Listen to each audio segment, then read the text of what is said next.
Sasara na nga namin ngayon tong tindahan. Kasi sobrang tumaas na nga yung tubig. Baka ano rin yung mga paninda. Kaya naman nilipat muna namin to sa taas mga guys para dito nga ituloy yung pagtitinda. Na kahit nagtaas na kayo mga paninda ko dito. Tignan nyo mga guys, meron pa rin bumibili oh.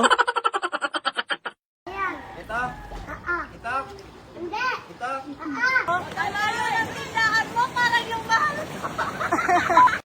Malapit na kang pumasok yung tubig sa kwarto ko. Konting-konti na lang talaga. Sana talaga wag nang tumaas to. Kasi baka mag-evacuate na rin kami mga guys.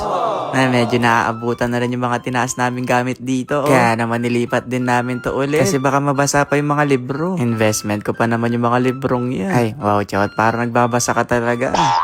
Pero seryoso mga guys, tumaas talaga yung tubig dito sa amin. Pumasok na lang yung tubig dito sa kabila. Na dito nga sa may parting kwarto ni Papa. Napasukan na. Kaya naman yung ka-boardmate ko dito mga guys, nag-evacuate na sa taas. Heto palang mga cabinet. Di na namin to matataas kasi medyo mabigat siya mga guys. Na grabe yung nangyari sa amin ngayon dito, no? Na di mo talaga alam yung mga mangyayari. Kaya sa buhay, kailangan dapat talaga lagi kang handa. Para kapag may dumating nga na pagsubok, hindi ka na nga magugulat. Na medyo tumaas na rin pala yung tubig sa loob ng tindahan. Kaya naman nakapag-desisyon na nga kami na magsara na muna mga guys. Na medyo lumalakas din kasi yung ulan. Na ang dami pa ang mga kapitbahay kung hindi nakakatanggap ng relief. Yung iba di nalista. Kaya sabi ko sa kanila, wait lang, ako na magbibigay dito kung wala pa silang natatanggap. Na naalala ko nga dati mga guys. Dati di rin ako nakakuha ng relief. Kasi nawala ko rin yung stub noon. Yung bang papel na pinamimigay. Kaya yun mga guys, umuwi akong luwaan.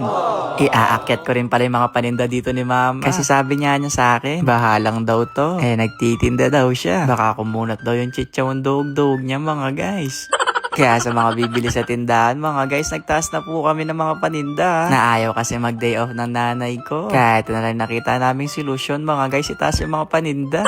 Kaya kung hindi kayo bibili dyan, ihuhulog ko na lang siguro to no mga guys. Chot! Habang nagdi-display nga ako ng mga paninda dito sa taas, may mga sumisigaw na rin sa baba para bumili. Bibili kayo? Sabi ko sa mga bumibili, sarado muna kasi mag-i-stock muna ako dito. Huwag muna akong istorbo para ba matapos ako kaagad. Eto na pala yung finish look mga guys.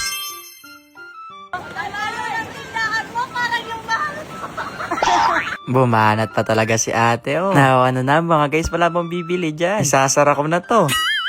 Pero sobrang mahangin na naman. Paulan-ulan pa rin dito sa amin. Na kailan kaya ako makakalaya dito sa bahay no mga guys. Yung bang makakapag-coffee, makakapag-shopping. Ay, anong shopping chow. Na eto ka mga guys, meron na pala akong isang customer dito. Ano? Lagay mo dito ano? Ayaw, kunin mo daw, kunin mo. Oh, kunin mo, dali. Ayan. Diba? Nagawa natin ang paraan yung pagtitinda mga guys. Na kung bibili ka nga dito, ilalagay mo yung pera mo dyan. Free shipping na to kumbaga. Buti na lang malinaw yung mata ng bata no mga guys. Nagsunod-sunod na yung mga bumibili. Na medyo matagal nga lang yung transaction dito ha. Pero yung sigurado ko naman, maaabot naman yung bibilin mo. Na 50 pesos nga yung pera ng bata. Sabi siya, 40 pesos kasi 10 piso lang yung binili niyang cheese ring. Woo! Lagyan natin dito yung sukli niya.